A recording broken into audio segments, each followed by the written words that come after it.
چین، پاکستان کا امریکہ اور ایران کے درمیان میں فوری جنگ بندی مذاکرات کی بحالی پر زور۔ نائب وزیر اعظم و وزیر خارجہ سینیٹر اسحاق ڈار نے شنگھائی میں ورلڈ آرٹیفیشل انٹیلیجنس کانفرنس کے موقع پر چین کے وزیر خارجہ وانگ یی سے ملاقات کی، جس میں باہمی دلچسپی کے امور کے علاوہ خطے کی صورتحال پر بھی تبادلہ خیال کیا گیا۔ چینی میڈیا کے مطابق چینی وزارت خارجہ کا کہنا ہے کہ دونوں ممالک کا موقف ہے کہ کشیدگی میں کمی اور خطے میں امن و استحکام کے لیے سفارتی رابطوں کی بحالی ناگزیر ہے۔ تمام فریق جنگ بندی سے متعلق مفاہمتی یادداشت کی مکمل پاسداری کریں اور اپنے کیے گئے وعدوں کو پورا کریں۔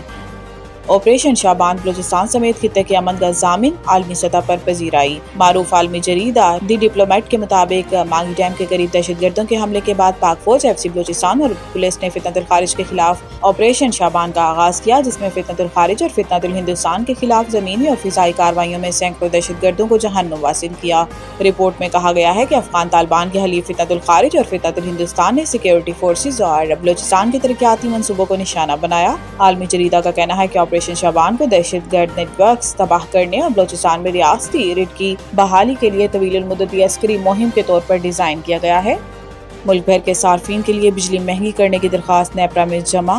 سینٹرل پاور پرچیزنگ ایجنسی نے بجلی ₹1.20 فی یونٹ مہنگی کرنے کی درخواست نیپرا میں جمع کرائی۔ سی پی پی اے کی جانب سے درخواست جون کی فیول پرائس ایڈجسٹمنٹ کی مد میں جمع کرائی گئی، جس میں نیپرا اتھارٹی 29 جولائی کو سماعت کرے گی۔ ذرائع کا کہنا ہے کہ درخواست کی منظوری پر صارفین پر 18 ارب روپے سے زائد کا اضافی بوجھ پڑے گا اور فیصلے کا اطلاق الیکٹرک سمیت ملک بھر کے صارفین پر ہوگا۔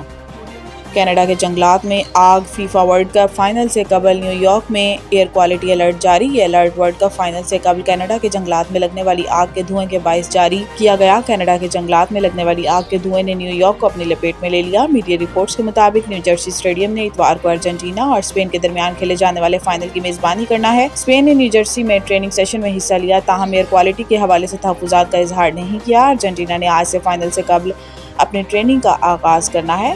تیز ہوائیں چلنے اور بارش ہونے سے ہی نیو یارک میں دھوئیں کے بادلوں کا خاتمہ ممکن ہے۔